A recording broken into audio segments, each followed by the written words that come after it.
président, Madame Chirac Bernadette. Sur vos roues, j'ai perdu mes dents. Sur vos roues, j'ai vu la fête. Le froid, la pluie, mon petit déjeuner tous les matins. Le vent, j'ai dessiné en mille facettes. Interrogez les rues d'un gain, sans oublier rue de Lafayette. Ils vous diront, il faut avoir un grain. Si l'air est net, pour qu'on le chasse à l'âge de la retraite. Je n'ai jamais dit que j'étais sain, je conduisais une camionnette. Sincèrement, j'ignorais le teint. Cela peut arriver au prophète. Monsieur le président, Madame Chirac Bernadette. S'il vous plaît, tendez-moi vos mains. On m'a cassé les lunettes. S'il vous plaît, tendez-moi vos mains avant que je perde la tête. La rage, Arthur, vous qui réalisez les rêves. Je vous demande pas la lune ni la fortune. S'il vous plaît, aidez-moi sortir de ce fleuve. Je souffre d'une fracture, pulvérisée par la veuve. Prévu de me du futur, l'angoisse ou de la preuve. La rage. C'est vrai que j'ai voyagé avec un pourriture, des pourritures. Il m'a joué le rôle du Satan, son rôle a grillé Adam et Ève. Je me suis trouvé derrière les murs pour avoir conduit une voiture. On m'a interdit le territoire, j'ai fait appel à marche ou crève. Le seul moyen de dire au public que je n'aurai cyanure. Ici peuvent les faire comprendre à ceux qui se sont réjouis de me jeter comme une ordure. Moi qui a laissé ma jeunesse et ma sueur sur les autoroutes de toutes les villes neuves. La rage. Monsieur Sarkozy, monsieur de Villepin, s'il vous plaît, permettez-moi si j'ai osé de vous demander un coup de main. Car c'est lui qui m'a jugé, déteste les maghrébins. Même ceux qu'on construit, le musée, le rangeur de venin. Fallait voir comment qu'il a rougi, son exigé, m'a coupé les jambes, y compris les mains. Pire que les nazis, l'OTAN d'Hitler, mon père, il a défendu la sauce et les artères d'un ennemi de son fils numéro 1. Mais j'excuse les lésés si j'ai plus de frein. Je laisse le moisi, adieu le pain. Voilà la poésie qui m'a permis d'analyser le défaut de l'humain. La race, Arthur, vous qui réalisez les rêves. Je vous demande pas la lune ni la fortune. S'il vous plaît, aidez-moi sortir de ce fleuve. Je souffre d'une fracture, pulvérisée par la veuve. Prévu de me du futur, l'angoisse ou de la preuve. La rage. Je vous fais serment devant le juge qui juge ceux qui m'ont jugé tel qu'un maghrébin. J'étais blessé chez mon voisin, il a rien aux zizi tout dans les reins. Il m'aurait donné un coup de fusil ou de me jouer un sale tour. J'aurais pardonné la putain. Pourquoi j'ai réagi, ça j'ai des gamins. Leur amour m'a fait bouger sans les voir, je leur envoie des câlins. Peut-être qu'ils sont bien protégés. J'ai jamais eu de nouvelles, je ne saurais vous dire la situation de mes poulains. La rage. Mesdames, messieurs les députés, mon âme vous avoue si sincérité. C'est vrai, Canal m'a fait tomber quand j'étais petit. Et lui, c'est vrai, Canal, avec ses talons, j'ai pas pu l'éviter. J'ai pas pu éviter sa banane, m'a marqué pour l'éternité. Mesdames, messieurs l'égalité, vous connaissez le renard depuis sa naissance, il vous a jamais quitté. Malheureusement, on profite de sa confiance mal placée, parce qu'on adore son identité. Mesdames, messieurs la fraternité, vous voyez la conscience, aujourd'hui l'incroyable devient réalité. La rage, Arthur, vous qui réalisez les rêves. Je vous demande pas la lune ni la fortune. S'il vous plaît, aidez-moi sortir de ce fleuve. Je souffre d'une fracture, pulvérisée par la veuve. Prévu de me du futur, l'angoisse ou de la preuve. Arthur, vous qui réalisez les rêves. Je vous demande pas la lune ni la fortune. S'il vous plaît, aidez-moi sortir de ce fleuve. Je souffre d'une fracture, pulvérisée par la veuve. Prévu de me du futur, l'angoisse ou de la preuve. La rage.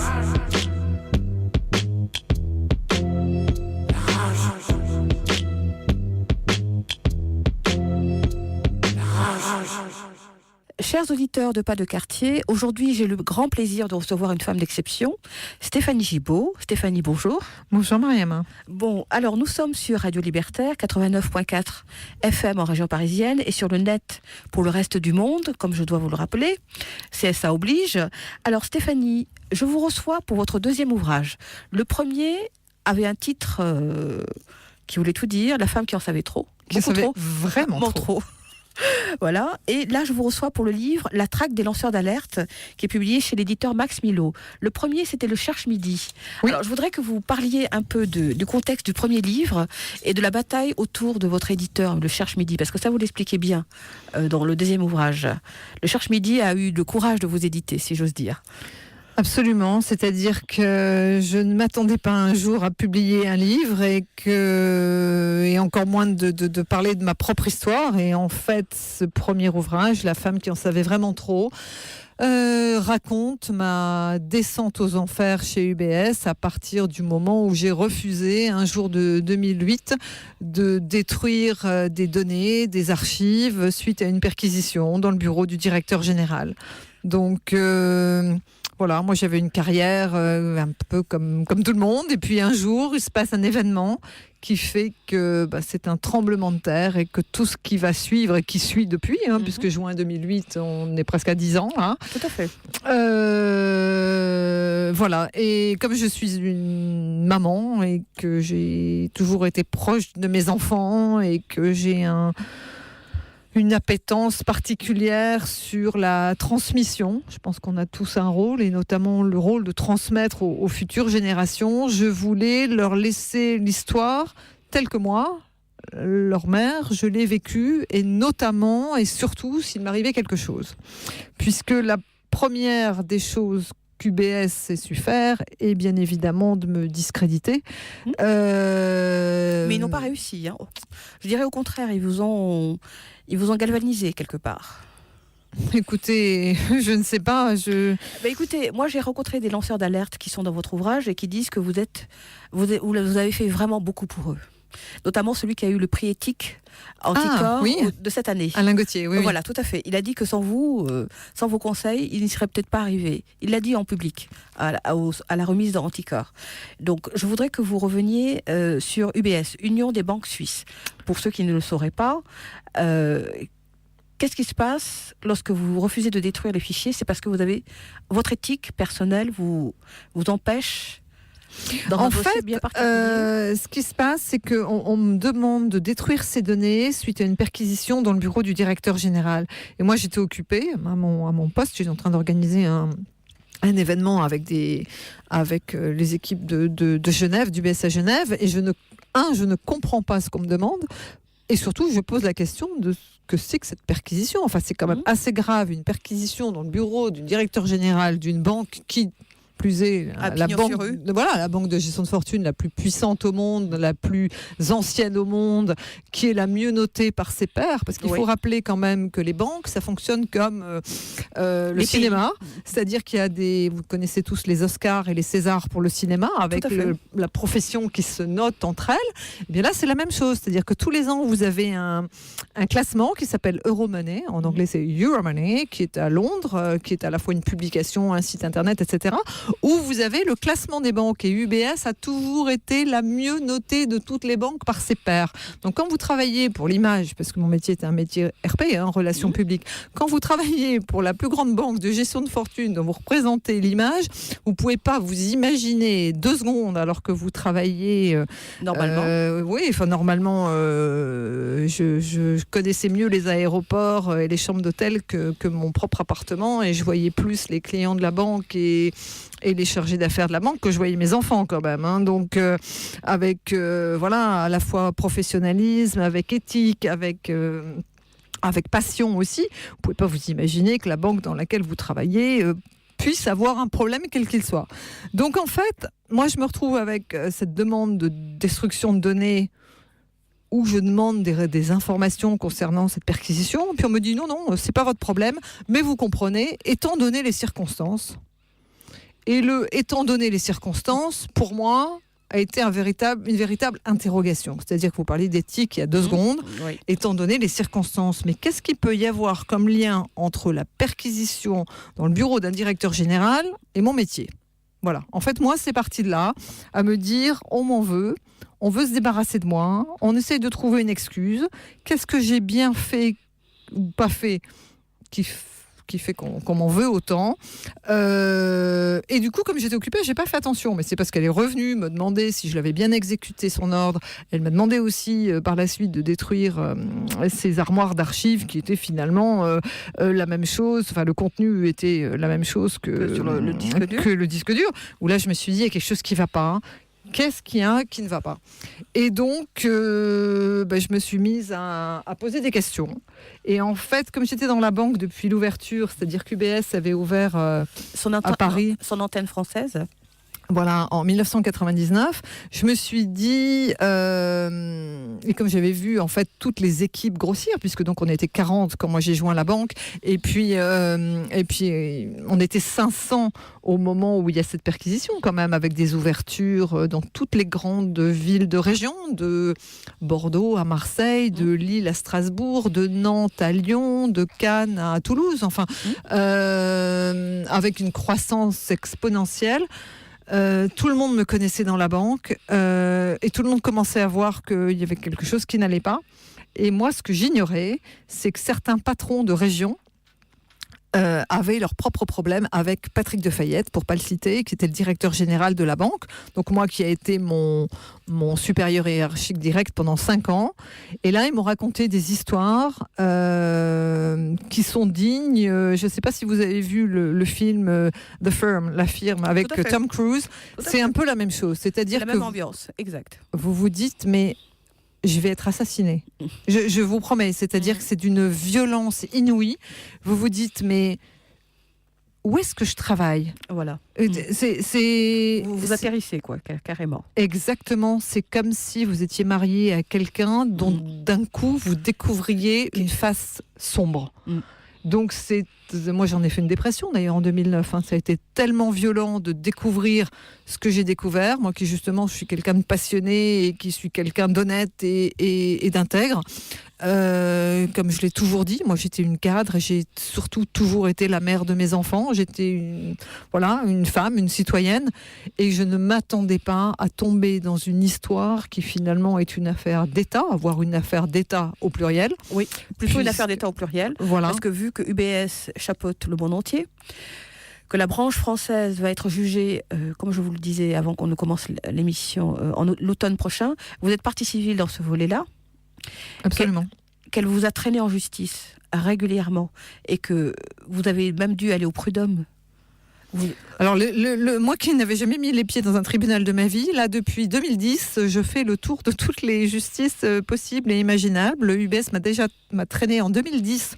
Donc ça fait 8 ans déjà, au tribunal de police en diffamation, alors ce qui s'appelle techniquement diffamation non publique, parce que comme j'étais une élue des collaborateurs, vous parliez d'Alain Gauthier tout à l'heure, Alain Gauthier était aussi lui un élu chez Vortex, en tant qu'élu, on est responsable justement de la défense des collaborateurs face à la direction de l'entreprise, et que UBS m'avait traîné en diffamation suite aux procès-verbaux des réunions que j'avais signées et que j'avais diffusées.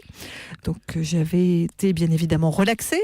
Ensuite, c'est moi qui ai traîné UBS au prud'homme et j'ai gagné sur le fait que j'ai effectivement subi un harcèlement caractérisé pendant 3 ans. Pendant 3 ans et demi exactement, pour avoir refusé de détruire des données qui tendraient à prouver l'évasion fiscale en bande organisée. Mais UBS s'est pas arrêté là. UBS a porté plainte contre moi en diffamation contre mon premier livre, La femme qui en savait vraiment trop. L'éditeur. Voilà, et c'est-à-dire que vous parliez tout à l'heure du courage du Cherche Midi d'avoir publié cette histoire, mais aussi le courage maintenant d'être traîné en justice avec moi, puisqu'on est co-responsable. Tout à fait. Et en fait, ça n'en termine pas, alors qu'en parallèle, vous n'entendez parler que de ce que coûte l'évasion fiscale à nos États, à tous les citoyens, avec des promesses et des paroles des hommes politiques qui se succèdent. Voilà, moi j'en suis à mon 3e quinquennat, avec des paroles et des politiques qui ne font rien. Qui ne font que parler, en fait, c'est ça, oui. Alors, à l'exception de certains hommes politiques, je pense notamment à un homme dont vous parlez, que nous avons reçu dans notre émission, qui est le sénateur Éric Poquet. Ah, que je connais bien, oui, sénateur du Nord, moi qui suis né à Lille, oui, absolument. Voilà, alors lui, avec sa COP 22, si tout va bien, il va peut-être faire quelque chose, si elle est acceptée par ses pairs. Mais il est en train de batailler, donc c'est quelque chose, c'est un dossier que nous suivons, nous qui nous occupons de l'évasion fiscale au sein de la plateforme Paradis Fiscaux et Judiciaires, dont le site internet est stopparadisfiscaux.fr. Donc pour information. Madame Gibault, lorsque vous décidez de rentrer en résistance, je mets entre guillemets, et de faire la lumière sur ce qui se passe à UBS quelque part, Qu'est-ce qui vous motive ? Parce que j'ai trouvé dans le 2e livre une phrase où vous dites que vous avez mis en danger tout, même votre employabilité. À un moment donné, c'est le principal concurrent d'UBS qui a essayé de vous employer. Et vous avez cette formule très drôle, on ne quitte pas le diable pour se marier avec son cousin. Oui, je sais pas. J'ai trouvé ça. J'ai inventé cette phrase, mais elle est excellente. Elle va très bien. Elle traduit vraiment le contexte, le contexte, et elle traduit vraiment l'humour, parce que vous dites des choses très dures contre tous ceux qui assassinent les lanceurs d'alerte dans votre deuxième ouvrage. Vous donnez des noms, vous donnez des dates, des lieux, et on se rend compte que vous n'avez jamais été à aucun moment protégé, si ce n'est par vous-même. Et c'est ça qui est scandaleux, parce que grâce à vous, grâce à cette affaire UBS, l'État français a récupéré des milliards. C'est intéressant ce que vous dites, puisque la semaine dernière, j'étais invitée à un colloque, une table ronde de l'OCDE, où la question qu'on me posait était est-ce que vous aviez confiance il y a 10 ans, quand vous avez lancé l'alerte? Et en fait, moi, j'ai fait confiance à tout le monde. Oui. C'est-à-dire qu'en tant que salarié protégé, j'ai justement fait confiance aux membres du CE, comité d'entreprise, et aux membres du CHSCT. Et en fait, j'ai fait une première erreur très grave. Et c'est ce que font beaucoup de lanceurs d'alerte. Ils se tournent vers la hiérarchie. Il faut surtout pas. Alors, j'ai aussi fait confiance à toute la hiérarchie, puisque, comme je l'explique assez bien, j'ai vu à la fois la DRH, Béatrice Lorrain-Guérin, Patrick Defayette, directeur général, Thierry de Chambure, président, Donatien de Longeau, directeur juridique. Et tout le monde m'a dit que j'étais très fatiguée, que je devrais prendre des vacances, que personne ne comprenait pourquoi j'inventais une histoire rocambolesque, que c'était quand même très grave, les accusations que je portais contre la banque. Ça devenait insidieux. Voilà, donc je me suis tournée vers l'inspection du travail qui m'a dit « Mais Madame Gibault, nous sommes là pour vous protéger ».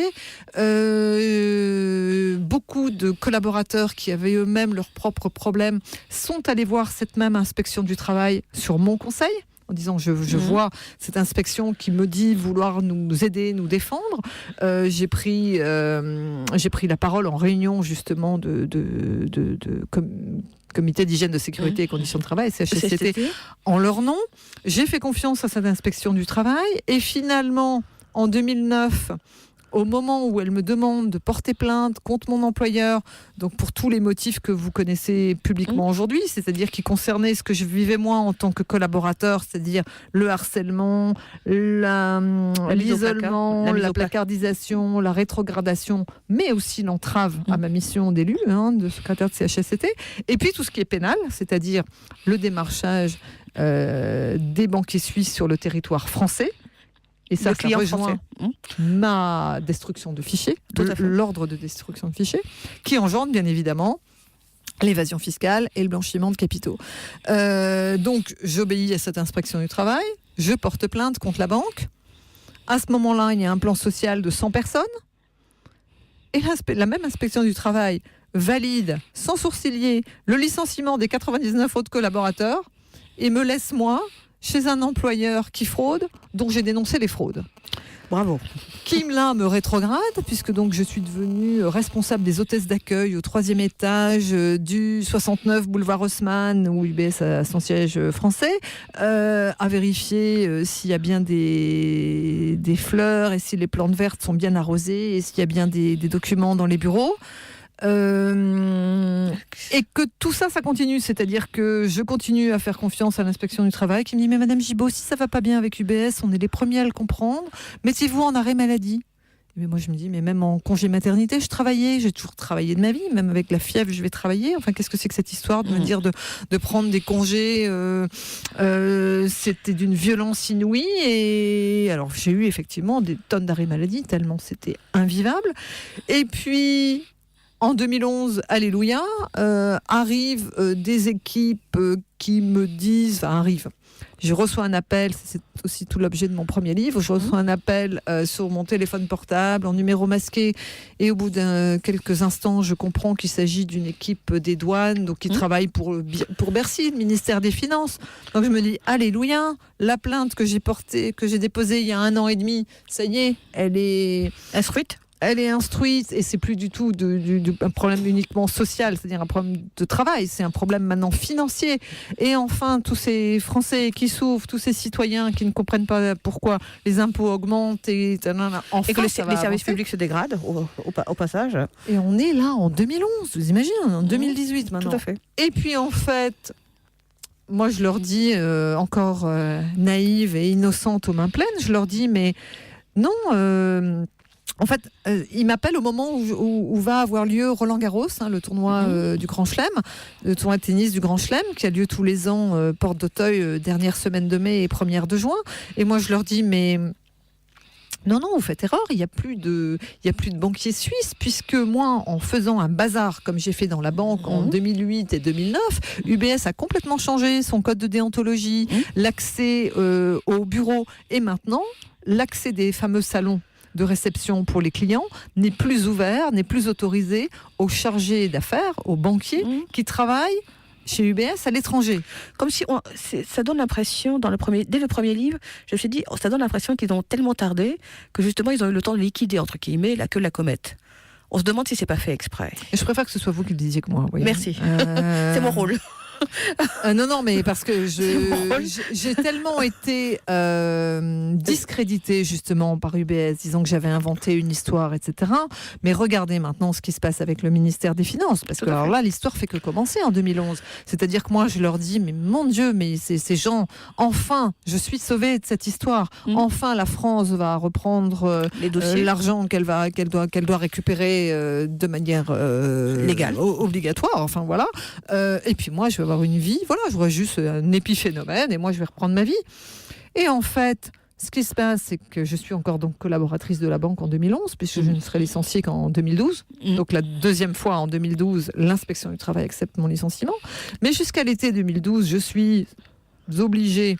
On me demande, ces fonctionnaires assermentés qui travaillent donc pour Bercy, me demandent de leur apporter des documents, leur apporter des informations qui appartiennent donc à la banque, dont je suis collaboratrice, et qui ne sont pas forcément dans mon périmètre professionnel. Donc c'est-à-dire, mais moi je l'ai analysé qu'après coup, c'est-à-dire que finalement, UBS m'a mise en risque pendant des années, sans m'expliquer quels étaient les... À quoi vous exposiez exactement ? À quoi je servais ? Moi, je pensais servir l'image d'une banque, mais en fait, je ne servais pas que ça. Vous étiez un appât pour les clients français riches, pour que les banquiers suisses viennent leur proposer des solutions d'évasion fiscale clé en main. Voilà. Et ce que vous dites là, UBS le réfute, le récuse complètement. Oui, c'est tout l'objet du procès. Alors, c'est tout l'objet du travail du juge d'Aïef, qui a quand même donné une caution de 1 milliard à la banque, si mes souvenirs sont exacts. Alors, la banque, il y a deux choses. Il y a UBS AG, qui est la maison mère à Zurich, a dû payer une caution record. Personne n'a jamais vu ça en France. Ça aurait dû mériter faire un JT de TF1, de France 2, de M6, de Canal+. On a surveillé ça. Personne n'en a parlé. Caution record de 1,1 milliard d'euros. Et un juge qu'on a muté entre-temps à Nanterre, mais bon, passons. Il a tellement bien fait son travail qu'il a eu une promotion, pourquoi pas. Mais voilà, mais c'est-à-dire que tous ceux qui font leur travail sont exclus de ce dossier. Voilà, et sont exclus, enfin en tout cas pour mon cas, de la vie professionnelle et de tous les repères qui font une vie de citoyen. Et c'est là où on voit le poids que souvent on nous dit c'est le combat de David contre Goliath, mais finalement c'est rien du tout de dire ça. C'est un combat qui est démesuré, c'est un combat qui est absolument choquant, parce qu'en fait cela n'aurait pas lieu s'il n'y avait pas la pluie, le concours, la promiscuité de toute cette élite politique, parce qu'on se rend compte qu'il y a une porosité entre les deux mondes, le financier et le politique. Et ça, vous le démontrez bien dans le deuxième livre. Alors, on va faire une pause et on va l'expliquer plus profondément, Madame Gibault, si vous permettez. Le poids. Vous imaginez l'émotion que j'ai eue. Ah oui, quand il a accepté. Vous voyez, j'en pleure en cœur, parce que j'y croyais même pas. Enfin, vous voyez, c'est-à-dire de me dire, mais... En fait, la question qu'on se pose tous, mais c'est comment est-ce qu'on peut s'en sortir ? Et en fait, depuis 2014, il a quand même été question uniquement de répéter aux uns et aux autres, publiquement, mais aussi à tous les lanceurs d'alerte, qu'il n'y a qu'une seule façon d'avancer, c'est tous ensemble. C'est en nous fédérant, en nous rassemblant. À sa fédération, on connaît, chez les anarchistes. Vous êtes même sur Radio Libertaire, la radio de la fédération anarchiste. Donc ça, on sait, la fédération. Ça marche. Parce qu'en fait, justement, tous ceux que l'on vient de citer, et il y en a plus de 50 dans le livre, tout à fait, ont tous été confrontés à cette même chose, c'est-à-dire l'isolement, le discrédit, le licenciement, l'humiliation, les procédures en justice interminables, les procédures qui ne sont pas instruites. Ce que moi j'ai appelé par rapport à UBS être la culture du mensonge. Et je pensais qu'UBS était une exception. Après j'ai fait une autre erreur, c'est-à-dire après j'ai pensé que c'était le monde de la finance qui était une exception. Non, et en fait je me rends compte que depuis 10 ans, finalement, ce qu'on a vécu nous dans les banques est arrivé petit à petit dans toutes les industries. Quelle que soit l'administration ou l'industrie, et quel que soit le métier ou la fonction des gens. Et ça m'a beaucoup choquée. Et c'est pour ça que vous parlez de Julian Assange, qui a quand même la situation la plus, alors à la fois la plus emblématique, à la fois la plus dingue de nous tous. C'est-à-dire qu'il est enfermé dans une ambassade depuis 6 ans, dans une pièce qui est grande comme celle-ci, c'est-à-dire qu'il doit être... 9 mètres carrés, qui fait 9 ou 10 mètres carrés, alors qu'il n'y a absolument aucune poursuite contre lui et que les Nations Unies quand même, c'est pas, a priori c'est plutôt une entité importante sur la planète, ont envoyé des experts qui en 2016 ont conclu qu'il était enfermé de manière illégale, arbitraire, qu'il devait immédiatement être libéré et qu'il devait surtout être dédommagé. Nous sommes en 2018. Il a changé de nationalité puisqu'il est devenu équatorien là au mois de janvier. On s'est dit, tiens, la démocratie arrive par l'Amérique du Sud. Et puis finalement, Julian est toujours dans cette ambassade.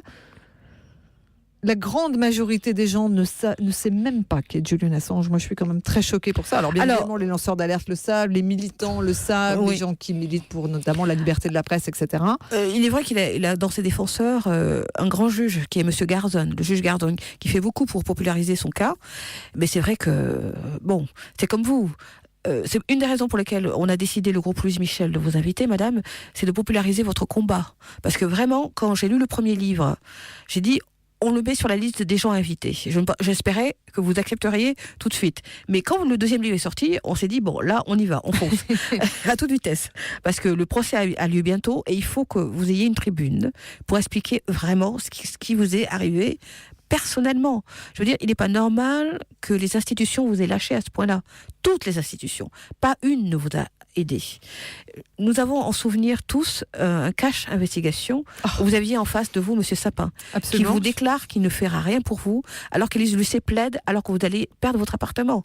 Bon, il y a eu la cagnotte. On peut d'ailleurs faire une parenthèse et puis tirer notre chapeau, parce qu'elle a beaucoup de cran, Élise Lucet, elle a beaucoup de courage, et je la remercie de m'avoir invitée face à Michel Sapin. J'ai été la première à être complètement bouleversée de me dire, mais moi à mon tout petit niveau, être face au ministre des Finances, enfin c'est quand même quelque chose d'immense. Enfin, c'est un événement, voilà. Oh oui, c'est bien pour ça qu'on a regardé jusqu'au bout, parce qu'on voulait voir l'interview et l'attitude de Monsieur Sapin surtout, qui nous posait question.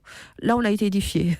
Mais c'est là où c'est dingue, c'est-à-dire que c'est vraiment plus la cerise sur le gâteau, c'est le gâteau sur la cerise. C'est-à-dire que c'est quelqu'un qui est capable de vous expliquer les yeux dans les yeux, comme M. Cahuzac, qui lutte contre la fraude fiscale, qu'il est le ministre qui lutte contre la fraude fiscale, qui est le ministre qui va laisser son nom donc à la loi Sapin 2, avec un volet de protection pour les gens qui se dressent contre moi, pour l'éthique et pour l'intégrité, pour la transparence et donc contre l'évasion fiscale, entre autres sur mon dossier, et qui dit, ben oui, Madame Gibault nous a aidés, et c'est lui qui donne des chiffres.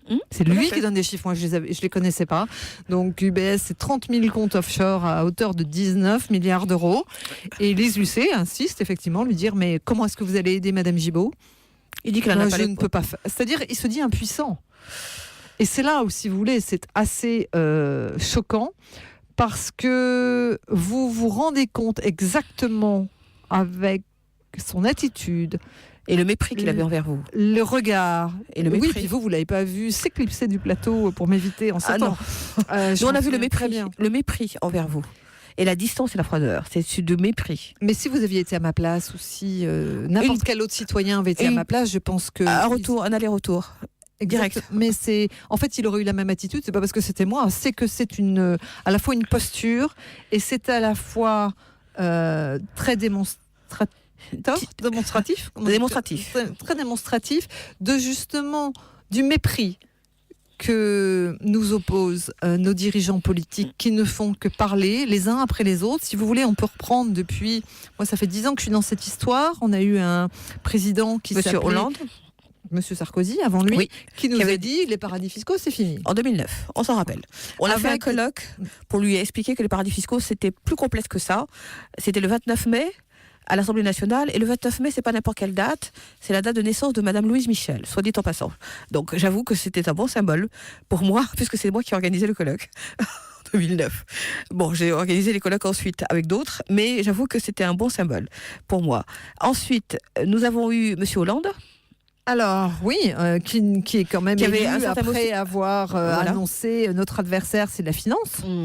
Et qui a envoyé Monsieur Moscovici, qui est en campagne actuellement pour se faire élire à l'Europe pour aider. Alors, Monsieur Moscovici, vous en parlez dans votre deuxième ouvrage. Vous parlez de Monsieur Hollande et vous parlez aussi de Monsieur Fillon. La porosité entre les deux mondes, je vous laisse expliquer comment vous, de votre combat, vous voyez arriver des collaborateurs qui sont sortis de la promotion Voltaire de l'ENA, donc celle de Monsieur Hollande. Absolument. Quand vous voyez le fils de Monsieur Fillon, quand vous voyez l'entourage de Monsieur Moscovici être embauché par cette banque, UBS, pour ne pas la citer. Mais c'est juste là où, quand je vous parlais tout à l'heure de la culture du mensonge, c'est-à-dire que un citoyen normal ne peut pas mentir À ce point-là. à un pour 1000 ou un pour 1 milliard de ce que c'est, de ce qu'est cette communication, c'est-à-dire et de ce que sont ces actions. C'est-à-dire que d'un côté, vous avez parce que ça commence pas comme ça. Ça commence par le recrutement de Jean-Frédéric Deleuze. Jean-Frédéric Deleuze, qui est le nouveau patron d'UBS, qui a été recruté.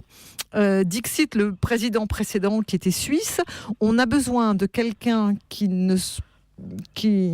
nous allons recruter cette personne, non pas en fonction de ses compétences, mais en fonction de sa capacité à pénétrer les réseaux de décision français, familles fortunées, CAC 40, espace politique, etc. Ça a le mérite d'être clair. Mais attendez, de toute façon, c'est dans le chapitre 8 ou 9, je sais plus. C'est le chapitre numéro 8 de votre Voilà. livre. Vous savez, c'est moi qui l'ai écrit, donc a priori, je m'en souviens. Mais moi, je l'ai lu attentivement pour préparer cette émission. Ah ben voilà, je vois. Oui. Donc, vraiment, c'est édifiant. Et alors, qu'est-ce que dit Monsieur Deleuze? C'est plus beau pas ce qu'il dit, parce que ce qu'il dit, c'est que Stéphanie Gibault est quelqu'un qui, quand même, le fatigue un petit peu, quand même. Hein. Mais il a osé dire à quelqu'un dans la banque qui me l'a répété, ou ça m'a été répété par personne interposée, elle a un sacré cran, quand même, pour continuer à nous faire face. Donc, c'est bien si Monsieur Deleuze... si Monsieur Deleuze là, m'admire, on est alors là- d'accord. Vous avez plus que d'écran. Vous avez le courage, qui est une vertu féminine, dixit certains médecins qui font les accouchements. Alors donc, Monsieur Deleuze, qui se fait recruter en mars 2012, c'est-à-dire au moment où moi je me fais licencier quand même. Hein. Tout à fait. Grâce à ses réseaux, puisqu'il est recruté pour ça, Voilà. arrive à faire nommer à la commission des sanctions de l'AMF, donc de l'autorité des marchés financiers, c'est-à-dire le gendarme des banques, pour ceux qui suivent Et de la bourse. loin. Voilà. Donc il arrive à faire recruter à la commission des sanctions du gendarme des banques la déontologue d'UBS, alors qu'UBS est déjà mise en examen à minima 4 fois. Oui, par le juge d'AF. Et ça se passe par le juge d'AF. Et ça se passe grâce à Monsieur Moscovici, qui lui-même donne l'accord, puisque ça se passe toujours avec l'accord du ministre des Finances. Alors, a priori, il y a eu un problème, il ne l'a pas vu, il l'a signé. Enfin, cela étant, Alors, il faut arrêter de signer des papiers dont on... Voilà, pas s'il a signé ça en étant en France, je ne vous dis pas ce qu'il fera à l'Europe, s'il est élu, parce qu'il fait campagne actuellement pour être réélu. Ah mais alors attendez, parce que c'est pas tout. Monsieur Moscovici, il a enlevé, je crois que c'était en 2013, de la liste noire des paradis fiscaux, Jersey et les Bermudes. Oui, et alors avec les Football Leaks, les Paradise Papers, les Panama Papers, on s'aperçoit que... les Ils ont enlevé les pays justement où il y allait avoir les leaks, comme par hasard. C'est fou. C'est fou. Donc, Les nous, Panama, c'est pareil. Ça avait été alors, aussi, nous, quand on le dit, on passe pour des complotistes de première catégorie. Mais quand vous, qui êtes sur place, si j'ose dire, le confirme, ça nous rassure. On se dit, on n'est pas que cons non plus. On a compris. Donc, on s'est arrangé pour sortir un certain nombre de pays, et notamment le Luxembourg, qui est membre fondateur de l'Union européenne. On a fait un certain nombre d'émissions avec Nicolas Cory sur le Luxembourg pour montrer à quel point le Luxembourg, ça reste le passage obligé pour l'optimisation fiscale. Il n'y a qu'à voir les scandales de Lactalis, les scandales d'évasion fiscale de M. Ladré-Lacharrière, qui avait embauché Mme Fillon à la revue des Deux Mondes. Je vous renvoie à l'émission, elle est sur le site du groupe Louise Michel, hein, si vous voulez la réécouter ou l'écouter. Donc, je veux dire, au bout d'un moment, on commence à se dire, ça suffit, on va pas les croire, et on va se porter... Ça fait 10 ans qu'on dit. Enfin, ça fait 10 ans. Ah mais nous, on les croit plus. Et on ne peut plus croire un seul mot de ce qu'ils disent. Pour la bonne et simple raison, là on a cité les présidents, quand même le président Sarkozy, le président Hollande. Combien est-ce qu'il y a de ministres des Finances depuis ? Ils sont tous liés de près ou de très très près. C'est pas de près ou de loin, c'est de près ou de très très près à UBS. Voilà. Monsieur Woerth. Voilà. Lié à l'affaire Bettencourt. Alors vous allez me dire, mais il a eu un non-lieu, Stéphanie. Bon, très bien. Mais pour lui, ça veut dire que... Parce qu'il y a son fils qui est lié à UBS, grâce à monsieur... Alors, monsieur Deleuze, qui a fait en sorte de faire à ce que la déontologue d'UBS, Madame Bonfante, soit nommée à la commission des sanctions de l'AMF, a recruté à la place de Madame Bonfante, Madame Claire Montener, issue de la promotion Voltaire. Donc, l'ENA, donc monsieur Hollande. Monsieur Hollande, la même année, et a fait recruter exactement le fils de François Fillon, juste après mon départ de la banque aussi, en tant que banquier. Voilà. Et ça, c'est absolument incroyable pour une banque qui licencie parce qu'elle a plus. Il ne faut pas oublier que moi j'étais licenciée de manière économique puisqu'il n'y a plus de budget. Hein. Voilà, paraît-il. Et voilà. Ça a été validé par l'inspection du travail. Bon, passons. Parlons de AXA et de la Société Générale. Il y a aussi une porosité, et vous l'expliquez bien dans votre ouvrage. Ça nous intéresse par rapport à l'affaire Kerviel. On parle peu de M. Kerviel, mais... d'apprendre qu'il y a une porosité aussi dans ce dossier par rapport à la banque UBS, ça m'a titillé. Vous le dites bien dans votre ouvrage. Mais il y a des porosités partout, c'est-à-dire qu'en fait, ce qui est incroyable avec tous les lanceurs d'alerte que j'ai vus, alors il y a beaucoup de Français, mais il y a aussi des Italiens, des Allemands, des Suisses, des Espagnols. Un Argentin, par ricochet, parce qu'il a travaillé avec vous, donc du coup il a été licencié, le pauvre.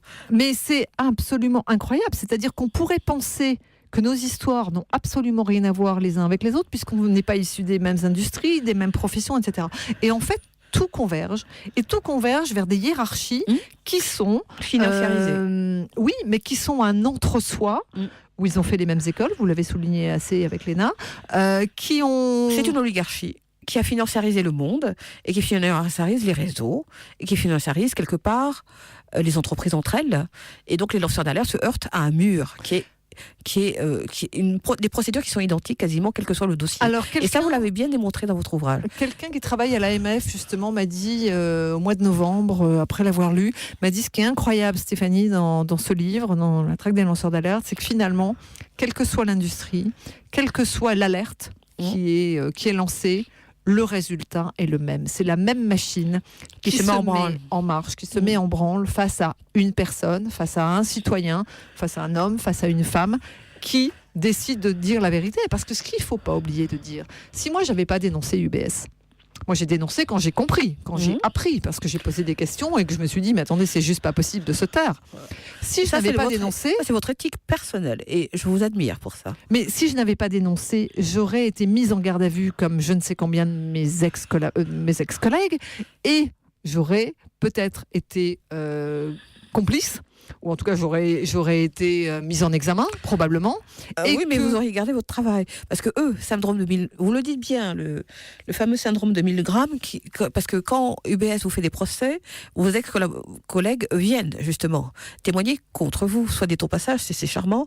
Ça prouve vraiment à quel point ils sont... Vous imaginez la violence de ce qu'on vit depuis 10 ans ? Ouais. C'est juste absolument incroyable. Alors, le syndrome de 1000 grammes, je vous renvoie à l'excellent film I comme Icare. Exactement, qui est démontré, notamment avec Yves Montand, absolument. Qui lui réagit qu'à partir de 460. Je l'ai revu justement, après avoir lu votre ouvrage, pour bien refaire mes références. Il ne faut pas se tromper. À l'antenne en tout cas. Pour en revenir à UBS, le juge d'AIF, 1,1 milliard de caution. Oui. J'ai l'habitude de regarder les journaux suisses. Oui. Ça a été un électrochoc en Suisse. Vraiment, ils n'y ont pas cru. Et ils y ont d'autant moins cru, si j'ose dire, que quelque part, il y avait cet entre-soi entre l'oligarchie française et suisse, quelque part. Et on sait très bien que quand il y a des problèmes, les Suisses rappellent aux Français combien d'entre eux sont offshore chez eux. C'est quand même 30% de la fortune, même 50% à une époque, mais ça a rebaissé à 30% de la fortune privée mondiale, la Suisse. Absolument, ils ont eu un petit décroché en 2009, notamment avec l'affaire UBS aux États-Unis, mais il faut aller sur le site des banquiers suisses et en fait la gestion des capitaux n'a jamais été aussi fructueuse et aussi importante en capitaux. Alors on a beau dire que ça vient plus d'Europe mais ça vient d'Amérique du Sud ou ailleurs, de toute façon ça reste la même chose, c'est-à-dire que les deux plus grands paradis fiscaux, on le sait aujourd'hui, sont les États-Unis et la Suisse. Voilà. Donc à partir du moment où vous avez des présidents qui ne s'y attaquent pas, notamment les présidents américains, qui laissent faire le Delaware, ou qui ont comme vice-président le sénateur de Delaware, donc tout est compris. Je ne citerai pas le nom de ce président, je vous conseille d'aller sur le site de la plateforme, vous verrez de qui je parle. On a cru pendant longtemps qu'Obama ferait quelque chose, mais à partir du moment où Ed McCain était le sénateur du Delaware, bon, on a compris. Mais je vous renvoie vers le chapitre qui concerne l'affaire UBS aux États-Unis, donc dans la traque des lanceurs d'alerte, où j'explique ce qui s'est passé aux États-Unis sur mon dossier. Et l'affaire Raoul Weil, que je n'ai pas compris très bien sur le moment, mais après avoir lu les articles et lu votre livre, je me suis dit, ah, mais oui, elle a tout éclairé. Vous comprenez que je n'ai pas été écoutée par la justice américaine, alors que j'avais écrit au département de justice en disant, mais monsieur Raoul Weil, que vous inculpez aux États-Unis, enfin en tout cas que vous voulez juger aux États-Unis, c'était aussi notre patron en Europe. Et oui. J'ai porté plainte contre la banque, enfin j'ai raconté toute cette histoire, et jamais je n'ai eu de nouvelles de la justice américaine. Monsieur Raoul Weil est rentré tranquillement chez lui. Alors vous allez me dire, il est mis en examen ici, on verra bien ce qui va se passer au procès. Mais ce qui est important, vous venez de parler de monsieur Obama, c'est quand même que, et c'est là où mais le ciel nous tombe sur la tête, c'est-à-dire qu'UBS a financé une partie de sa campagne électorale, la deuxième campagne électorale, et ce qui s'est passé aussi, c'est que c'était madame Hillary Clinton qui était secrétaire d'État au moment où il y a eu cette négociation avec la Suisse, puisque donc UBS risquait sa licence aux États-Unis. Tout à fait. Mais ce qui est complètement dingue, c'est qu'en fait, les noms que les Américains ont réclamés, qui n'étaient que 15 000 personnes, on se demande qui ils sont. Parce que à partir de 2009, je vous le donne en mille, qui est le plus grand donateur de la Fondation Clinton ? UBS. Lisez mon livre. Non, mais je dis tout ce que je veux. Voilà. Mais surtout, ce qui est important, c'est que celui qui est devenu ensuite, qui a un poste, j'essaie de retrouver son nom, qui a un poste, et vous l'expliquez très bien, aux États-Unis, qui est devenu le gendarme à la tête. Non, ça c'est la FINMA en Suisse. La FIMA, voilà, justement. Le directeur de la com d'UBS est devenu chef de la FIMA. Alors la FIMA, c'est l'autorité anti-blanchiment en Suisse. Exactement. C'est pas rien. C'est l'autorité, un peu l'autorité des marchés financiers ici. Tout à fait. Et on se rend compte qu'il est d'UBS et que surtout il a été mis en cause aux États-Unis. Alors il est allé plaider non coupable en disant et puis après ils ont été obligés de négocier en avec disant lui qu'il recommencerait plus jamais, etc. Et on peut monsieur, le croire. maintenant, il est patron de la FINMA en Suisse. C'est toujours cet entre-soi où chacun s'auto-protège, où chacun fait des compromis, ferme les yeux, on reste entre soi. Et on fait attention de ne pas trop déborder. Et quand arrivent des lanceurs d'alerte, je peux vous dire que là par contre on s'entend. Et c'est certainement pas l'arrestation de M. Falciani en Espagne qui est tombée la semaine dernière qui va nous dire le contraire. Je veux dire, on s'entend pour faire des mandats d'arrêt internationaux, pour les arrêter et voir les mettre en prison. Et ça, vous l'expliquez bien dans votre ouvrage. On va faire une pause, Madame Gibault, et on va revenir là-dessus.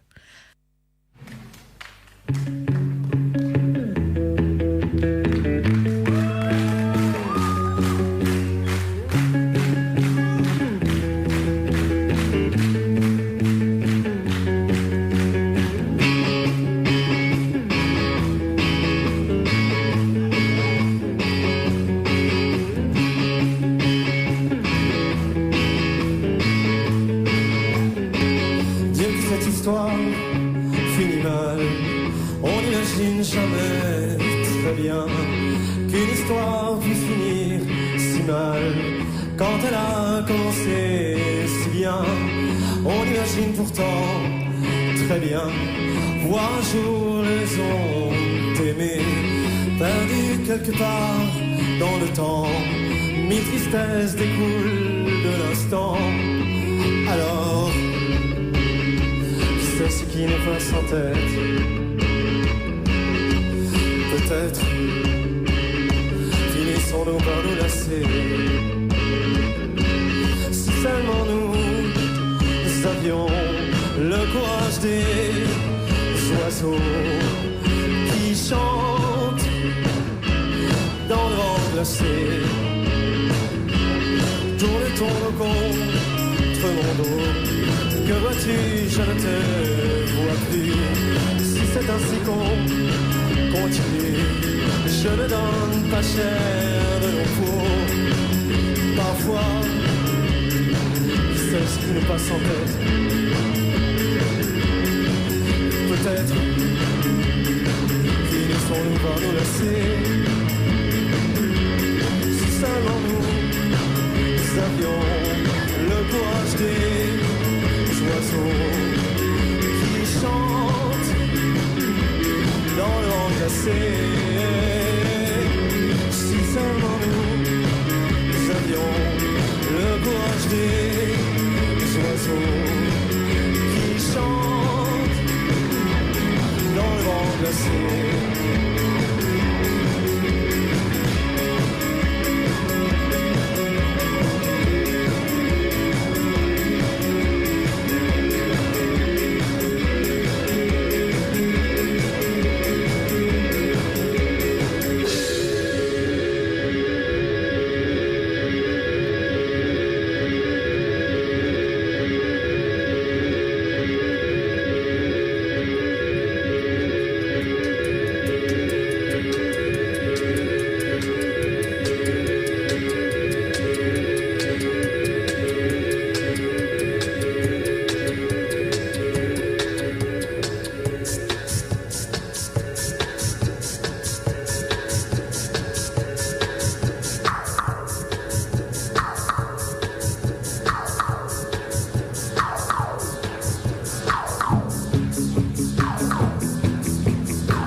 Alors, est-ce que je suis bonne? Normalement, je suis bonne. Hein. Et vous voulez que je vous donne le titre de 2 chansons, c'est ça? Oui, s'il vous plaît. Alors, j'aimerais bien que vous passiez la chanson de Lavilliers. Alors, comment est-ce qu'elle s'appelle? Ça doit être Troisième couteau. Oui, je crois que c'est Troisième couteau. Vous en parlez dans votre Alors livre. voilà, mais c'est ça. Où il dit la banque. Comment ça va aujourd'hui la banque? Comment va la banque aujourd'hui? Pour les grands requins, il n'y a pas de naufrage. Oui. Et c'est sur la banque Ambrosiano en Suisse. Tout à fait. Où on a retrouvé le banquier. Et alors la deuxième chanson, je sais pas, comme Higelin vient de partir, ce serait bien qu'on trouve une chanson de Champagne. Ouais, voilà pour le coup. Pour vous, Champagne.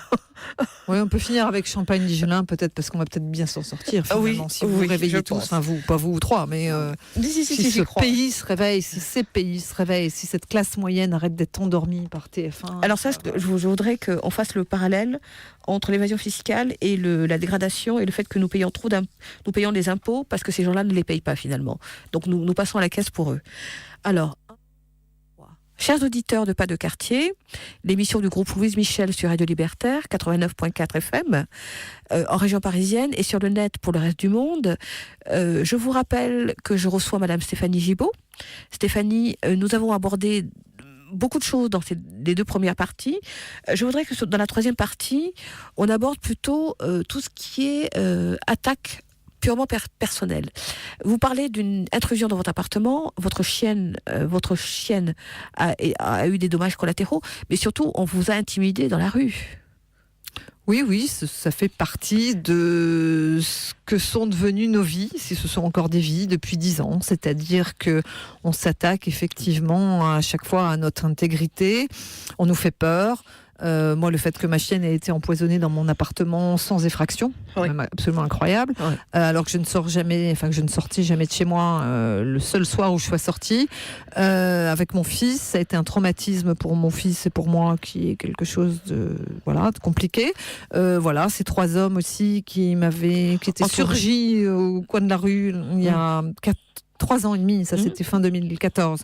J'en ai encore des frissons dans le dos parce que je me disais mais qu'est-ce qu'on me veut, les courriers que j'ai reçus à la maison à l'époque où j'avais mon adresse à Paris, etc. C'est-à-dire que tout est mis en place pour que de toute façon vous arrêtiez ce combat, c'est-à-dire que vous baissiez la garde et que vous abandonniez, puisque c'est d'une violence et d'une...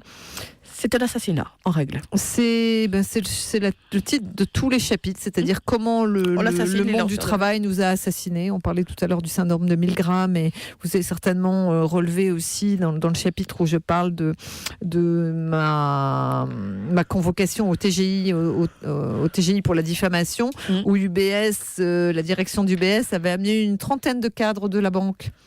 Qui étaient tous très fiers d'être là et de me montrer qu'il valait mieux être à leur place qu'à la mienne. C'est clair. Et je me disais que, effectivement, je suis tellement différente. Et que cette différence, est-ce que ça s'appelle justement l'éthique ? Est-ce que ça s'appelle l'intégrité ? Est-ce que ça s'appelle... le devoir qu'on a tous de vivre ensemble et de vivre ensemble en paix, de manière égale. C'est quand même dans notre constitution la liberté, l'égalité et la fraternité. Et là, vous vous dites que les valeurs sont complètement inversées. C'est-à-dire qu'on est aujourd'hui...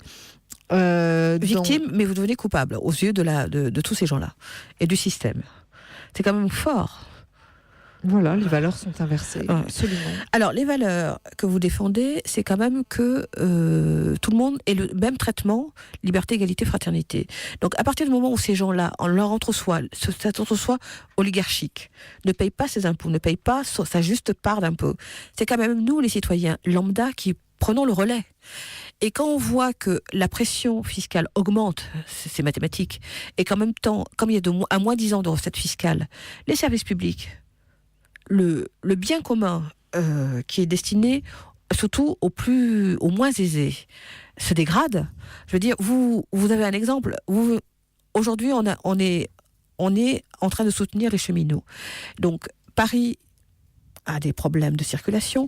Vous avez mis plus d'1 heure en métro parce que justement, il fut une époque où cette ligne, on ne dira pas laquelle ligne vous devez prendre pour venir à la radio, fonctionnait en une demi-heure. Vous avez 38. Voilà, la ligne 38. Allez, hop, on va le dire. Voilà. Et vous avez mis près d'1 heure. Donc ça, c'est une illustration de ce contre quoi on se bat. Et quelque part, votre combat, ça nous éclaire. Parce que quand on a entendu Monsieur Sapin dire le chiffre de ce que vous avez réussi à rapporter dans les caisses de l'État, on s'est dit mais c'est juste pas possible de la laisser tomber. Alors ce qui est dingue, c'est que ces chiffres sont tellement importants C'est On va le marrant, je vais rappeler. vous faire une aparté, mais il y a des gens que je connais à Bercy qui m'ont dit à un moment donné, mais déjà le dossier HSBC, c'était énorme. Oui. On ne s'attendait pas à ce qu'un jour il y ait un truc plus lourd. Et je me dis, ah bon? C'est gentil. Et effectivement, après, quand j'ai eu les chiffres, je me suis dit, mais c'est impressionnant. Oui. Et en fait, qu'est-ce que ça représente 19 milliards? Mais faites un micro-trottoir. Oui. Personne n'a une idée de ce que c'est que 19 milliards. Mais par contre, moi, depuis que je suis enfant, j'entends, et je vais vous faire rire ou sourire, quand j'étais petite, mes grands-parents écoutaient France Inter. Mon grand-père écoutait beaucoup, il lisait beaucoup. Et j'entendais toujours parler du trou de la Sécu. Moi, je pensais qu'on marchait, puis qu'à un moment donné, on tombait dans un trou qui s'appelait le trou de la Sécu. Et donc, le trou de la Sécu, C'est ça. 40 ans après, c'est 4,4 milliards. Tout à fait. Donc, personne ne sait 4 milliards ce que c'est, 4,4 milliards. Mais en tout cas, mis face à 19 milliards, on sait que c'est 4 fois ça, ou Voilà. 5 fois ça. Et que là, on se dit, mais si on ne va Attention. pas chercher cet argent, Qui va le chercher? pourquoi est-ce qu'on ne va pas le chercher? Tout à fait. Pourquoi est-ce que ça fait 10 ans? Si on y était depuis 6 mois, je ne dis pas si on était en juin 2008, voilà. comme quand j'ai dénoncé cette affaire, on dirait, ok, dans 6 mois, c'est réglé. Et puis en fait, il y a une commission sénatoriale, il y a une commission à Bruxelles, il y a une commission à l'Assemblée nationale. On se lève, les ministres se succèdent, les présidents se succèdent, il y a des lois qui sont votées. Il y a quelqu'un qui nous a fait aussi une sacrée entourloupe, c'est Monsieur Eckert. Je Tout à l'écris fait. aussi dans le livre, Tout à voilà, fait. sur les multinationales qui doivent déclarer Leur reporting pays par pays. et qui fait venir la nuit alors Qui que réveille des copains. Non mais attendez, Voilà. c'est ahurissant. et quand ses copains, entre autres Madame Berger, ne vous agressent pas verbalement sur les plateaux de télévision, enfin, je veux dire la liste de ce que vous avez subi, c'est Non, mais juste attendez, pas possible. Ces élus et les élus ES, parce qu'on pourrait penser, vous êtes une femme, vous allez comprendre ce que je vous dis, qu'il pourrait y avoir une solidarité féminine. Des clous. Mais on a l'impression qu'elles sont encore pires qu'eux. C'est-à-dire eux sont là comme des Pachas. je sais pas, des pachas, et elles nous mettent les coups. Mais c'est complètement incroyable. C'est-à-dire que on vous reproche votre éthique, on vous reproche votre intégrité, et que ce sont des élus de la République Ouais. qui osent nous harceler à ce point-là, nous insulter, parce que ce qu'elle m'a fait, cette femme, il y a 7 témoins, dont Eric Alt, Oui, c'est pas rien. le directeur, d'Anticor, le vice-président le d'Anticor. vice-président d'Anticor. C'est tellement choquant.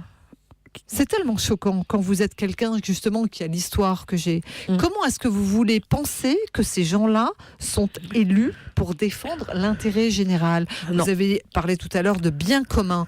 Nous sommes là justement pour vivre ensemble. On est tous là pour un temps limité.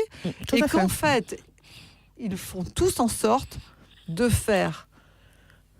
Alors, soit ils ferment les yeux, soit ils nous discréditent, soit ils nous insultent. C'est-à-dire qu'aucun d'entre eux n'a le courage, parce qu'on n'a pas parlé tout à l'heure du courage des lanceurs d'alerte, mais enfin, il faut quand même avoir un sacré courage pour se mettre face à ces multinationales et face à ces États, mais qui devraient nous défendre, parce qu'ils sont quand même élus par des citoyens, Ouais.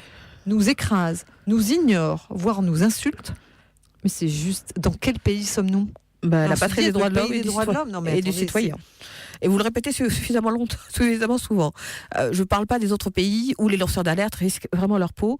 Vous avez, vous aussi, quelque part. Donc ça veut dire qu'on en est au stade où, dans notre écoutez, République, vous êtes arrivé en retard. Je vous assure que jusqu'à ce que vous répondiez à mon SMS, j'étais persuadée qu'il vous était arrivé quelque chose. Donc on en est au stade où on fait attention à vos déplacements quand on vous invite, et pour être sûr que vous serez bien là. Parce qu'il ne faut pas qu'il vous arrive quelque chose. C'est juste absolument incroyable. C'est-à-dire que c'est plus que violent. C'est-à-dire que j'ai souvent dit, je suis encore en vie aujourd'hui, et parfois je me demande C'est grâce à vous. Non, c'est grâce à vous d'abord. C'est parce que vous dites que vous êtes une mère, vous avez des motifs pour rester en vie, et vous leur avez vraiment tenu tête, et vous leur avez tenu la dragée haute. Et si on le doute, la lecture de vos 2 ouvrages, alors je rappelle La femme qui en savait vraiment trop, au Cherche Midi, et La traque des lanceurs d'alerte, à Max Milo, écoutez, excusez-moi, mais chapeau bas. Je ne sais pas comment vous dire mon admiration. Béate. Mais c'est... Vous savez, quand on fait du sport, moi j'ai fait du sport longtemps, quand vous faites du sport, vous pouvez perdre. parce que vous avez des adversaires plus forts que vous. Mais finalement, l'important n'est pas de perdre des petits combats. C'est de L'important gagner la guerre. est de gagner la guerre.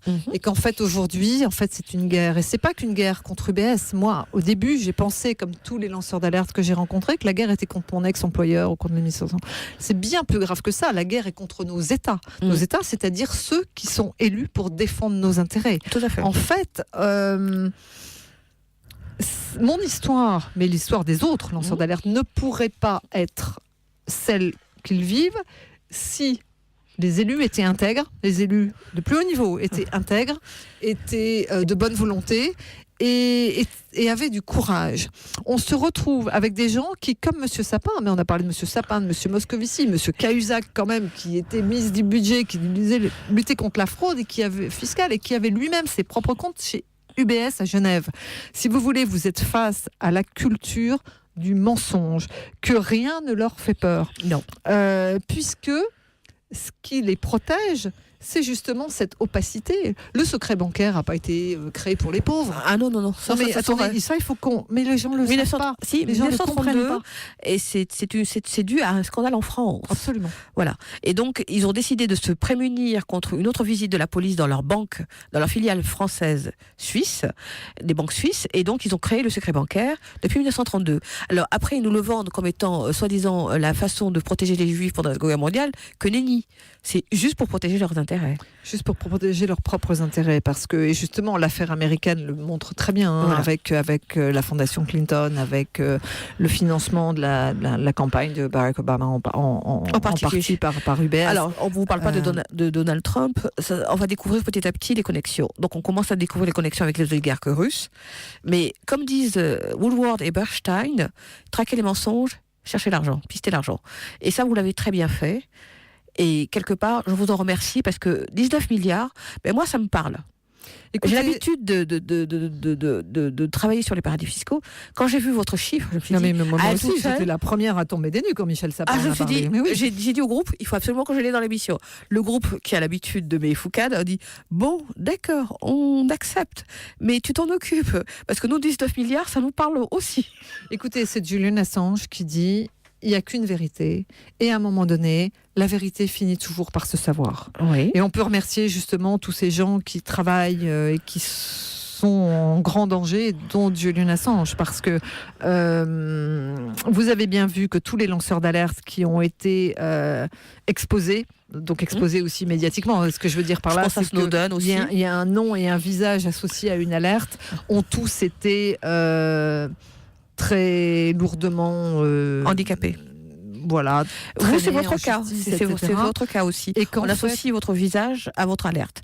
Donc c'est ça qui pose problème. Parce qu'aujourd'hui, il y a un vrai débat sur l'anonymat des lanceurs d'alerte, etc. Certains sont pour, certains sont contre. Et j'en ai assez parlé avec tous les lanceurs d'alerte que j'ai interviewés. Cela étant, regardez sur l'histoire des Paradise Papers, des Panama Papers. Ils ont intérêt à rester anonymes. Et vous le dites bien. Et moi, je suis d'accord avec vous. Il faut rester anonyme. Mais vous voyez bien que les gens sont en danger de mort. Mais oui. Mais il y a pas Rudolf Elmer en Suisse est allé en prison 2 fois. Enfin, c'est juste. Mais sa famille aussi a été menacée. Je veux dire, c'est bien évidemment. Je veux dire, quand vous avez des proches, vous les mettez en danger.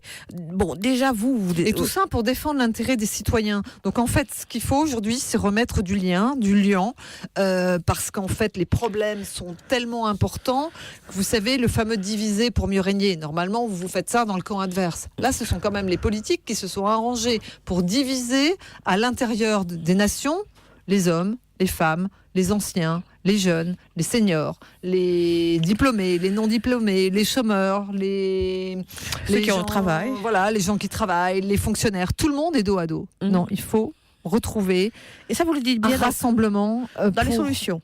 Je vais lister les 7 premières parce qu'elles sont importantes. Vous dites échanger les infos. Et ça, vous l'avez très bien fait.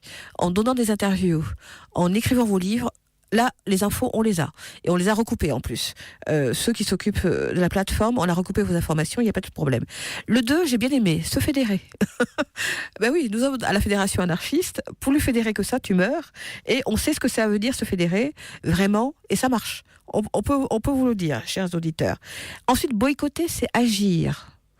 Je crois qu'à un moment donné, il faudra qu'on boycotte ces hommes politiques et ces femmes politiques. Et il faudra qu'on boycotte un certain nombre de politiques et un certain nombre de choses qui nous sont faites. Mais vous allez penser, là, pour le coup, que je suis quelqu'un de complètement anarchiste. Mais moi, je ne comprends pas, depuis 10 ans, où les médias, qu'ils soient indépendants, mais c'est aussi les médias mainstream, tout le monde a parlé de ces histoires de LucLeaks, de Football Leaks, de Paradise Papers, d'HSBC, d'UBS, de Julius Baer, même de Société Générale dans les Panama Papers. En fait, il n'y a pas une banque qui soit épargnée. Pourquoi la classe moyenne ne boycotte pas l'impôt ? Puisqu'il n'y a qu'elle qui paye. Oui. Ce serait quand même très simple. Et de dire ce serait très citoyen, puisqu'il n'y a pas de raison qu'on paye pour ceux qui ont le plus et qui ne payent pas. Tout à fait. Et qu'en fait, peut-être qu'au grand mot, il faut les grands moyens. Oui. Mais on arrive peut-être là à la fin de quelque chose. Vous voyez, un peu comme moi, la fin j'ai de le l'Empire sentiment qu'on est romain, voilà. parce qu'il y a une décadence qui est juste impressionnante. Nous, personne ne comprenait nos histoires bancaires, parce que justement, on s'est arrangé pour que la finance, ce soit quelque chose de très compliqué. C'est très simple. En revanche, chacun est capable de comprendre que des vaccins qui feraient peut-être plus de mal que de bien aux bébés, là, ça parle aux mamans, ça parle aux couples qui ont des enfants. Des biscuits qui étouffent les bébés. Ça, c'est Nestlé, absolument. Voilà. Et Yasmine Motarjemi est dans une... Vous parlez de son cas, ça m'a parlé. Incroyable, mais tout le monde est client de Nestlé. Tout à fait. Quand vous parlez des maltraitances aux personnes âgées dans les EHPAD, ça parle à tout le monde parce qu'on a tous une connaissance qui est dans un EHPAD. Quand vous parlez des dérives de Vortex qui est une société qui est quand même payée par des fonds publics, qui conduit à l'école des enfants handicapés. Ça parle. Ça parle. Et surtout qu'ils s'arrangent pour que les bénéfices soient localisés dans les paradis fiscaux et qui sont des fonds publics. Et la société est en faillite virtuelle et ne s'enrichissent que les deux dirigeants. Voilà. Mais qu'est-ce que c'est que ce pays ? On est d'accord. Ce pays qui n'a plus d'argent, alors que nous, on n'arrête pas de dire, mais on sait où est l'argent. Mais bien sûr, dans les paradis fiscaux. On n'arrête pas de le dire. Alors, vous dites en 4e, rejoindre une association citoyenne. Alors, on vous laisse le choix. Là, vous avez le choix, c'est pas ce qui manque, par les temps qui courent. Et ensuite, là, je suis d'accord, en 5e position, le soutien financier des initiatives citoyennes. Alors, actuellement, il y a les caisses de soutien aux cheminots. Donc, Radio Libertaire, enfin, le groupe Louise Michel vous encourage, vraiment. Il n'y a pas de souci. On soutient. Il y a ce que vous avez appelé la réquisition des biens mal acquis. Et notamment, il y a sur le net actuellement une vidéo qui circule, faite par M. Fabrice Risoli, qui est allé demander la réquisition de l'appartement de M. Guéant. Absolument. Fabrice Risoli, je l'ai rencontré il y a 4 ans, grâce à Esprit Anticorps, voilà. Esprit éthique Anticorps, que j'ai reçu en janvier 2015. Et il a monté une association. Crime Halt, absolument Halt avec un H, H-A-L-T, qui lutte contre la corruption et qui... Des élites politiques.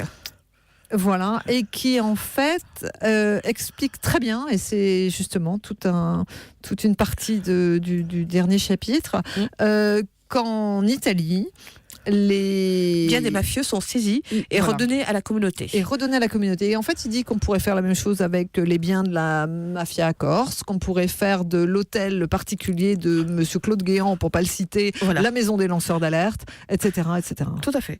Et en fait, ce qui est important, Mariama, c'est de dire qu'en fait, ça ne coûte rien aux citoyens. Non. Parce qu'en fait, les hommes politiques sont tous en train de nous dire, mais on peut pas mettre de l'argent ici, il y a une dette à rembourser, mais vous comprenez, on n'a pas les moyens, etc. Ça, justement, c'est une véritable solution qui ne coûte rien. Quand M. Hollande était président de la République, je lui avais écrit, et j'avais écrit aussi à M. Sapin, parce qu'il protège quelqu'un qui s'appelle Madame Ziaten. Madame Ziaten, qui est la maman de ce militaire qui a été assassiné par Mohamed Merah. Et elle m'expliquait, Madame Ziaten, que quand je l'ai rencontrée, elle était protégée, mais qu'en fait, elle avait très très peu de budget. Son association avait très peu de budget. Mais je lui dis, mais attendez, comment vous m'expliquez que vous pouvez être protégée par l'État, d'avoir des gardes du corps, et que l'État soutient votre combat, et que ne vous donne pas d'argent? Ah, mais je lui avais dit, mais moi j'ai une idée. Je vais écrire à M. Sapin, je vais écrire à M. Hollande, et je vais proposer à ce que la cellule de régularisation à Bercy, donc qui recueille tous les actifs non déclarés à l'étranger et qui vient entre guillemets se dégriser, mais il y a un pourcentage pour vous qui aide à votre association, parce que là, pour le coup, la déradicalisation des banlieues, quand même, il y a quand même des moyens importants qui doivent être Qu'est-ce que vous pensez qu'il y a eu comme réponse ? Je préfère ne pas penser. Non, on laisse les auditeurs. On laisse les auditeurs liront mon livre et noteront. Du coup. Oui, Voilà, alors, oui, justement, je rappelle votre livre, La traque des lanceurs d'alerte, chez Max Milo. Et le premier ouvrage, c'était La femme qui en savait vraiment trop, au Cherche Midi. Donc, on peut vous écrire via votre... J'ai un site web, voilà, j'ai une justement. adresse email. Oui. Vous allez le donner à la fin de l'émission, comme ça, j'espère que vous allez être inondés par mes auditeurs. Alors, ensuite, le dernier exemple, c'est la COP fiscale.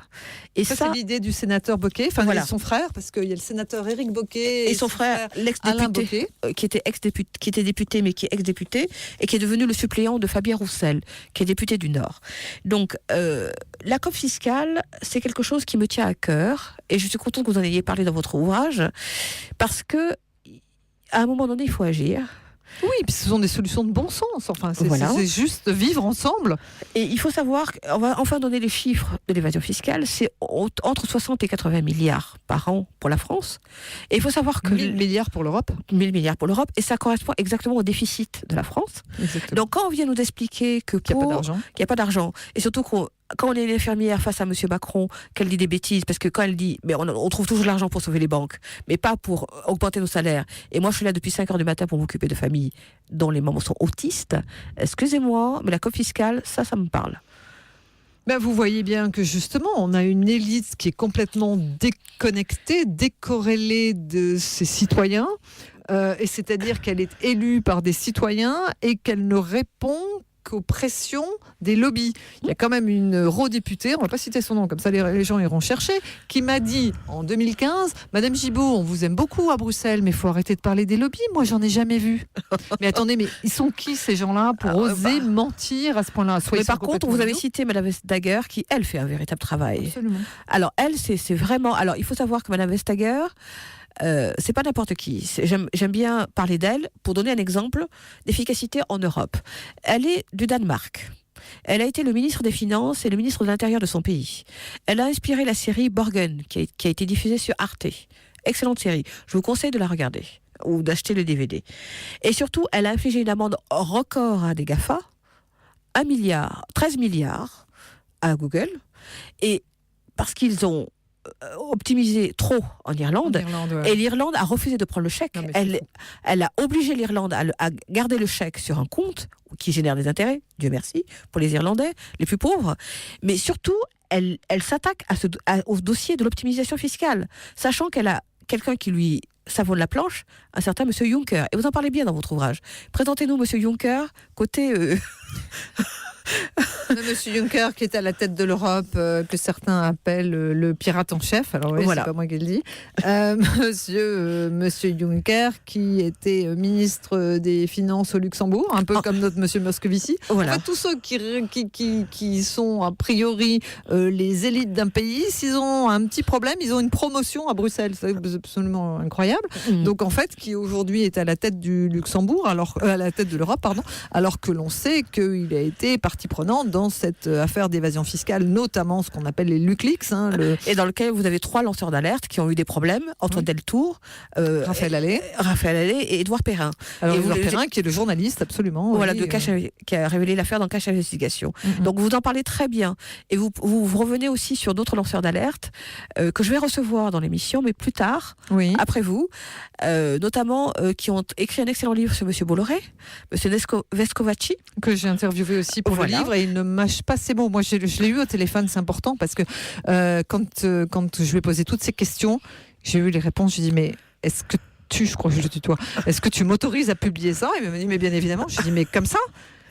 Oui. J'ai dit, mais très bien. Donc, je suis ravie parce qu'en fait, tous les gens qui sont dans ce livre, il y en a 350 à peu près. Il y a 50 lanceurs d'alerte, mais oui, il y a des journalistes, alors qu'on peut ou pas considérer comme lanceurs d'alerte, mais en tout cas, ce ne sont que des gens qui se battent pour plus d'éthique et d'intégrité. Et voilà. Ce sont que des gens qui ont une actualité. Eux viennent de sortir ce livre, effectivement. Vincent Tout-Puissant. Et on dit tous la même chose. De toute façon, ce sont toujours les mêmes que l'on retrouve à la tête des entreprises qui financent les partis politiques, qui sont proches de nos présidents et de nos ministres et qui influent justement sur nos vies quotidiennes. Parce que M. Bolloré, il a influe. Sont devenus les vies des citoyens aujourd'hui. Enfin, vous voyez bien que cette Europe est en crise. Et il y a une véritable décision politique de mettre cette Europe en crise. C'est le continent le plus riche au monde. Oui. Et le plus divers au monde. Tout à fait. Oui. Donc tout est dit. Madame Gibault, je vous remercie d'être venue. Merci de votre invitation. Ah ben écoutez, c'est nous qui nous vous remercions parce que vous êtes une femme d'exception. Si, je maintiens. J'invite des gens en particulier dans mon émission et le groupe Luge Michel s'associe à l'invitation. Mais vous êtes une femme d'exception. Et votre livre, La traque des lanceurs d'alerte, chez Max Milot, le prouve si besoin en est. Pour ceux qui auraient mal compris l'émission, je ne pense pas qu'il y en ait beaucoup, mais je les encourage à lire le livre. En plus, il est vendu à un prix dérisoire, 19,90 €. Mais j'espère qu'il se vend bien, rassurez-moi. Écoutez, c'est compliqué parce que vous voyez bien qu'on est boycotté par les médias, ce qui s'appelle les médias mainstream. Donc à partir du moment où vous n'êtes jamais sur les émissions qui sont les plus regardées de BFM, de Canal+, de TF1, de France Télévisions, bien c'est justement que les indépendants, que la presse indépendante, que les militants qui justement, exemplaire après exemplaire, article après article, arrivent à nous aider. Moi, je suis juste catastrophée. Vous savez, l'affaire UBS, je m'étais dit, alors je connaissais pas les chiffres qu'on a fixés tout à l'heure, parce que c'est Michel Sapin qui les a donnés, mais je m'étais dit, il y a 19 millions de contribuables. Non, il y a 19 millions de foyers fiscaux, et 35 millions de contribuables. Tout à fait. Donc, je ne pensais pas vendre 35 millions d'exemplaires de mon premier livre, mais je ne m'attendais pas à en vendre 4000. C'est là où vous voyez qu'il y a une décorrélation totale entre le travail et l'investissement qu'on fait. Et là, donc le premier, moi, je l'avais écrit en me disant, s'il m'arrive quelque chose, au moins mes enfants auront la véritable version de l'affaire UBS. Voilà. Et bien évidemment, ils ont confiance en moi et ils savent que ce que j'ai écrit est vrai. Là, ce que je voulais faire, c'était laisser une trace des autres. Savoir, parce qu'en fait la vraie question c'est ce que les historiens vont retenir de nos démocraties de ce début du 21e siècle, avec toutes ces histoires qui défrayent la chronique. Enfin, on a parlé de Julian 2 minutes tout à l'heure, mais on parlait de Yasmine Motarjemi avec Nestlé, des bébés qui ont été intoxiqués, qui sont morts, avec Françoise Nicolin, qui est fonctionnaire du ministère des Affaires étrangères, qui est une de nos diplomates, qui voit des dysfonctionnements comptables et comme remerciement, elle a une tentative de meurtre sur son lieu de travail. Ouais. Mais vous vous demandez quand même si la réalité dépasse la fiction. Alors moi j'ai un appel à faire, c'est-à-dire que on est toujours en train de nous dire que les scénaristes cherchent justement des idées, etc. Qui lisent votre livre. Je fais appel à tous les gens du cinéma, les comédiens, les acteurs, les réalisateurs, les scripts. Lisez nos histoires, venez vers nous. Parce qu'il n'y a qu'avec le monde on peut l'appeler showbiz, mais en tout cas de l'entertainment, où ça peut changer, parce que ce sont eux qui ont un contact avec le grand public. Ils ont 4 millions, 15 millions, 30 millions de followers, alors que nous, on en a 300, 500, 1000. Celui qui en a le plus, bien évidemment, c'est Julian Assange chez Wikileaks. Mais enfin, on se demande quand même comment tous ces lanceurs d'alerte qui sont là sont complètement inconnus, sont complètement livrés à eux-mêmes. Alors moi, j'ai eu cette chance ou cette malchance, en tout cas, c'est pas moi qui ai demandé à être médiatisé, mais en tout cas, je le suis depuis des années. Donc je me suis dit qu'il fallait que je me serve de ça pour parler d'eux, pour porter leur cause, et puis pour que chacun prenne conscience qu'il pourrait être à notre place. C'est-à-dire que fermer les yeux sur ce qu'on voit, parce que c'est plus confortable, c'est très bien, sauf que ceux qui dénoncent pas risquent d'être complices, et que c'est une affaire pénale qui peut leur pendre au nez. Donc il faut faire très très attention, parce qu'en fait c'est un petit peu comme le verrou de Bercy, c'est-à-dire que tous ceux qui ont été obligés de rentrer à la cellule de régularisation, c'est parce qu'ils ne sont pas protégés quelque part. Hein. Tout à fait. Donc dans une entreprise, quelle qu'elle soit, si on vous demande de faire quelque chose qui n'est pas très légal, à un moment donné c'est sur vous que ça va tomber. Tout à fait. Donc vous pourriez être à notre place. Voilà. Et tout le monde peut être lanceur d'alerte. C'est ce que vous dites cite bien dans votre ouvrage. Et je vous en remercie, Madame Gibault. Mais en fait, on n'a pas parlé de cette loi Sapin, mais c'est là où elle est scélérate. C'est-à-dire que la loi Sapin a enfermé l'histoire du lancement d'alerte dans le droit du travail. C'est-à-dire qu'il faut être salarié, collaborateur d'une entreprise, etc. Mais moi, je suis absolument pas d'accord là-dessus. C'est-à-dire qu'en tant que consommateur, vous pouvez être lanceur d'alerte. En tant que parent qui ait des enfants à vacciner ou des enfants à la cantine avec ce qu'ils peuvent manger, par exemple. Et le fait d'avoir enfermé ça dans le droit du travail, pour moi, c'est une atteinte à ce droit du travail qui, normalement, était déjà là pour être relativement protecteur. Et on a vu les dégâts, parce que si on nous dit en France qu'on a un droit du travail qui nous protège, j'aimerais bien qu'on vienne m'expliquer à moi de quoi nous sommes protégés. Merci. Chers auditeurs, je vous remercie de votre écoute attentive. Je vous donne rendez-vous dans 15 jours pour une autre émission. Merci beaucoup. Au revoir, Madame Gibault. Au revoir, merci. La rage. La rage. Monsieur le Président, Madame Chirac Bernadette, sur vos roues j'ai perdu mes dents, sur vos roues j'ai vu la fête, le froid, la pluie, mon petit déjeuner tous les matins, le vent, j'ai dessiné en mille facettes, interrogez les rues d'Anguin, sans oublier rue de Lafayette, ils vous diront il faut avoir un grain, c'est clair et net, pour qu'on le chasse à l'âge de la retraite. Je n'ai jamais dit que j'étais sain, je conduisais une camionnette, sincèrement j'ignorais le temps, cela peut arriver au prophète. Monsieur le Président, Madame Chirac Bernadette, s'il vous plaît, tendez-moi vos mains, on m'a cassé les lunettes, s'il vous plaît, tendez-moi vos mains avant que je perde la tête. La rage. Arthur, vous qui réalisez les rêves, je vous demande pas la lune ni la fortune, s'il vous plaît, aidez-moi sortir de ce fleuve. Je souffre d'une fracture pulvérisée par la veuve, prévu de me du futur, l'angoisse ou de la preuve. La rage.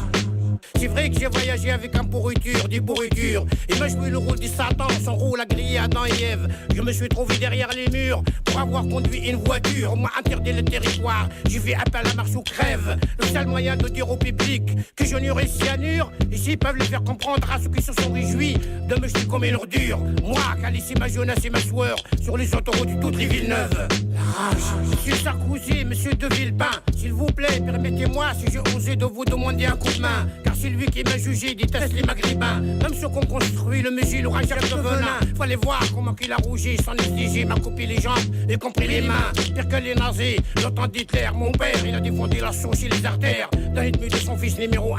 Mais j'excuse les lésés si j'ai plus de frein. Je laisse le moisi à Dieu le pain. Voilà la poésie qui m'a permis d'analyser le défaut de l'humain.